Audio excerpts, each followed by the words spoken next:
Eu me chamo Heloísa. Pra quem não sabe, hoje eu vou fazer expectativa versus realidade.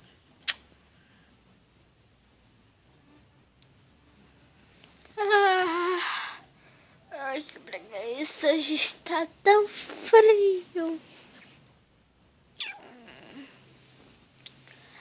Ai, botar meu pezinho, tá frio. Ah, eu me importo. Dá pra aguentar. Vou no banheiro. Ai.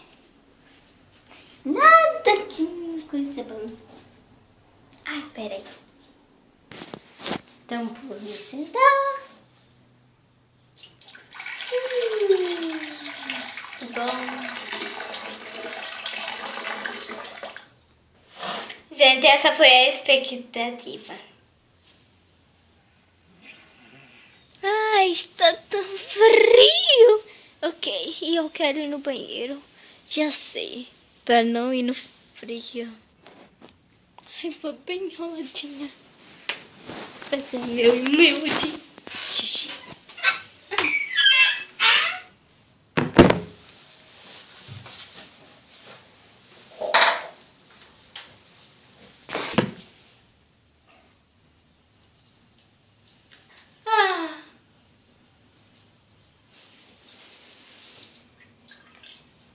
Ai, terminei. Ai.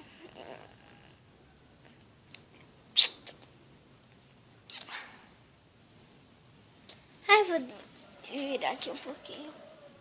Juliana! Ai, mãe, o que é?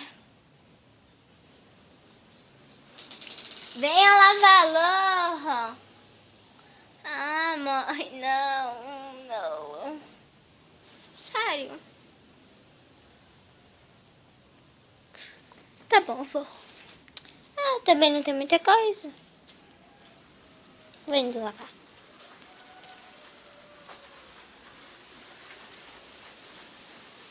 É, tem pouquinho. Então eu vou lavar. Custa nada? Juliana! Que é, mãe? Chata, pensa numa mãe chata, viu? É lavar a louça. Ah, mãe, não, amanhã. Tô com sono. Manda, Júlia.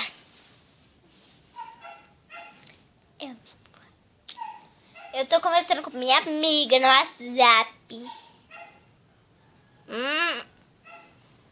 Mas você tem que lavar a louça. Vou não. Então, gente, essa foi expectativa e realidade. Eu sei que é pouquinho, mas eu não consegui pensar direito.